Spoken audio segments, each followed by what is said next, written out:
Smart work, YouTube tricks आणि सातत्यपूर्ण अभ्यासाच्या जोरावर कार्तिकी शिंपीला 10वीत 94%. हार्डवर्कपेक्षा स्मार्ट वर्क करा. कार्तिकी किशोर शिंपीचे विद्यार्थ्यांना मार्गदर्शन. एका घरातील 3 भावंडांची शैक्षणिक भरारी. मोठी बहीण 12वी उत्तीर्ण तर भावाची नवोदयमध्ये निवड.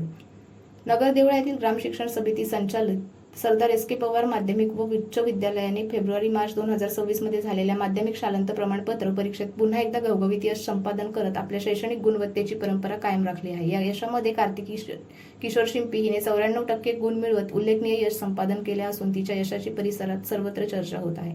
कार्तिकीचे वडील किशोर जगन्नाथ शिंपी उर्फ आप्पा टेलर हे व्यवसायाने टेलर असून आई किरण किशोर शिंपी या व्यवसायांना मदत करतात. साधी परिस्थिती, मेहनतीचे वातावरण आणि शिक्षणाला प्राधान्य देणारे कुटुंब या बळावर शिंपी कुटुंबातील तिन्ही भावंडांनी यंदा शैक्षणिक क्षेत्रात मोठी झेप घेतली आहे.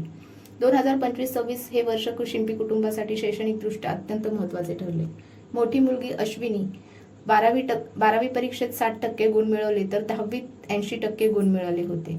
विशेष म्हणजे अश्विनीने पहिलीपासून 12वी पर्यंतचं शिक्षण सरदार एस के पवार विद्यालयात पूर्ण केलं. त्यावेळी धाकटी मुलगी कार्तिकीने 10वीत 94% गुणांची चमकदार कामगिरी केली तर लहान भाऊ सिद्धेश याची होळ येथील जिल्हा परिषद शाळेतून नवोदय विद्यालयासाठी निवड झाली. त्यामुळे शिंपी कुटुंबात आनंदाचे वातावरण निर्माण झाले आहे. 10वीतील यशानंतर दैनिक कोकण प्रदेश न्यूजशी संवाद साधताना कार्तिकीने आपल्या अभ्यास पद्धतीतील सविस्तर मनोगत व्यक्त केलं. ती म्हणाली, 10वीत मी अभ्यासाचा जास्त भाव केला नाही. हार्डवर्कपेक्षा स्मार्ट वर्कवर भर दिला. कमी वेळात जास्तीत जास्त मार्क्स कसे मिळवता येतील यासाठी वेगवेगळ्या ट्रिक्स वापरल्या. कार्तिकीने अभ्यासासाठी पारंपरिक पाठांतराऐवजी वेगळ्या पद्धतीचा वापर केला. एखादी नोट्स तिला सांगायची असेल तर तिला सॉंगची रिदम लावून लक्षात ठेवता येते.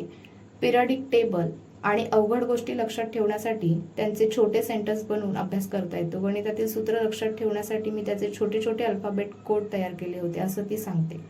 कार्तिकीने अभ्यासासाठी युट्यूबचा सकारात्मक वापर केला. युट्यूबवरून प्रश्नपत्रिका, ट्रिक्स आणि रिव्हिजन व्हिडिओज पाहत होते.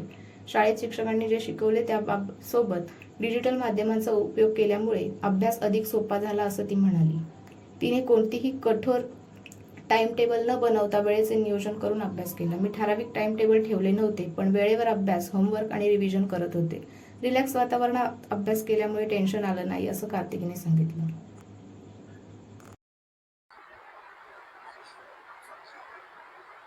नमस्कार. सर्वात आधी तुम्हाला खूप खूप शुभेच्छा. धन्यवाद. आणि तुमचं अभिनंदन. तुम्ही 10वीच्या परीक्षेमध्ये खूप चांगले मार्क्स मिळवले. तुमचं नाव आणि तुम्ही 10वी मध्ये किती मार्क्स मिळवले? माझं नाव कार्तिकी किशोर शिंपी. मला 10वीत 94%. तुम्ही 10वीच्या परीक्षेसाठी काय तयारी केली होती आणि तुमचे अनुभव कसे आले 10वीच्या परीक्षेचे ते जरा प्रेक्षकांना सांगा. 10वीच्या परीक्षेत मी अभ्यासाला जास्त हार्ड केलं आणि त्याच्यात स्मार्ट ट्रिक वापरून माझा अभ्यास केला. मी म्हणजे जास्त लेंथी काम न करता शॉर्ट टर्म मध्ये आपण कसं पाठांतर करून कसं काय आपण ते आठवण ठेवू शकतो त्या ट्रिक यूज केलेल्या आहे. तर त्या ट्रिक नेमक्या काय होत्या? म्हणजे तुम्ही अभ्यासासाठी कुठल्या स्मार्ट ट्रिक वापरल्यात आणि येणाऱ्या मुलांना त्या ट्रिक जर समजल्या त्यांनाही त्यांचं अभ्यासामध्ये किंवा मार्क्स मध्ये वाढ करता येईल. जसं एखादी नोट्स असेल तर तिच्यामध्ये आपण त्याला सॉंगचं रिदम लावून त्याला पाठांतर करू शकतो. नाही तर आपल्याला पेरियडिक टेबल मधलं काही पाठांतर करायचं असेल तर त्याला सेंटेन्स मध्ये कन्वर्ट करून कसं लर्न करता येईल ते ट्रिक आठवायच्या. अभ्यासाचं काही टाइम टेबल तुम्ही ठरवलं होतं का? नाही, तसा काही टाइम टेबल नव्हता. जसा वेळ भेटत गेला तसा मी स्टडी करत गेले. शिक्षकांकडून मार्गदर्शन कसं मिळालं? शिक्षक आमच्या शाळेचे खूप चांगले होते. त्यांनी आम्हाला प्रत्येक अडचणीला मदत केली. जे प्रश्न आम्हाला यायचे त्यांच्यावाले त्यांनी समाधानाने आम्हाला उत्तर दिलं आणि त्यांचं बोलणं इतकं चांगलं होतं, त्यांचं असं वाटायचं की ऐकतच राहावं. शाळेचं वातावरण कसं आहे तुमच्या? आमच्या शाळेचं वातावरण खूप चांगलं आहे. म्हणजे जास्त टेन्शन नाही घ्यायचं, रिलॅक्सफुली कसा स्टडी करायचा असं शिकवलं गेलंय आमच्या शाळेत. मग आमच्या शाळेचं वातावरण एकदम रिलॅक्स सारखं, म्हणजे जास्त डोक्याला टेन्शन नाही. गणिताचे सूत्र पाठ करताना काय विशेष आयडियाज वगैरे तुम्ही वापरल्या? गणिताचं सूत्र पाठांतर करताना आपण ते मोठ्या मोठ्या व्हॅल्यू न घेता त्याच्यामध्ये आपण शॉर्ट अल्फाबेट्स वापरून कसं काय त्याला ते एक्सपान्शन कन्वर्ट करायचं ते लक्षात ठेवून त्या ट्रिक वापरत गेली. ते युट्यूब मध्ये येतातच. युट्यूबचा वापर तुम्ही अभ्यासासाठी कसा केला? त्याच्यातूनच मी काही ट्रिक शोधून स्टडी केला त्याच्यावर.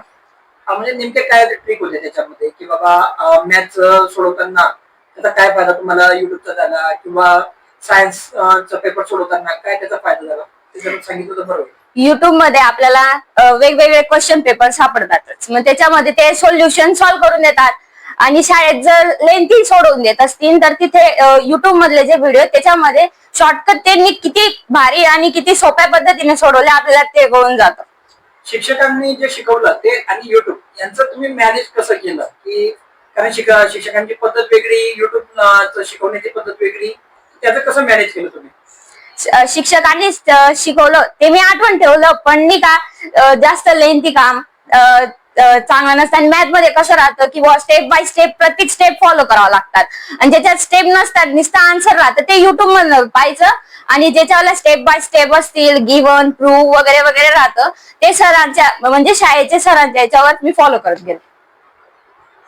तुम्ही आता जे मुलं 10वीची परीक्षा देणार आहेत किंवा यावर्षी जे 10वीला प्रवेश करतायत त्या मुलांना काय सल्ला देणार? मी एवढेच सांगेल, जास्त लेंथी काम न करता आपण शॉर्टकट कसा मार्ग निवडून कसं सॉल्व्ह करायचं ते करायचं, आणि हार्डवर्क न करता स्मार्टवर्क आणि ट्रिक वापरून स्टडी करायचं. तुम्हाला घरच्यांचं 10वीसाठी कसं प्रोत्साहन मिळालं, घरच्यांचा कसा पाठिंबा मिळाला? घरचे तर पहिल्यापासूनच आम्हाला पाठिंबा देत आले, शिक्षणात काही रोकटोक नाही. सगळ्या शिक्षण म्हणजे पहिल्यापासून नाही का आमच्या ह्याच्यात मुलींना शिकवत आलेले, म्हणून आम्हाला काही टेन्शन नव्हतं शिक्षणाचं. चालेल, खूप खूप धन्यवाद आणि तुम्हाला पुढील भविष्यासाठी खूप खूप शुभेच्छा. धन्यवाद.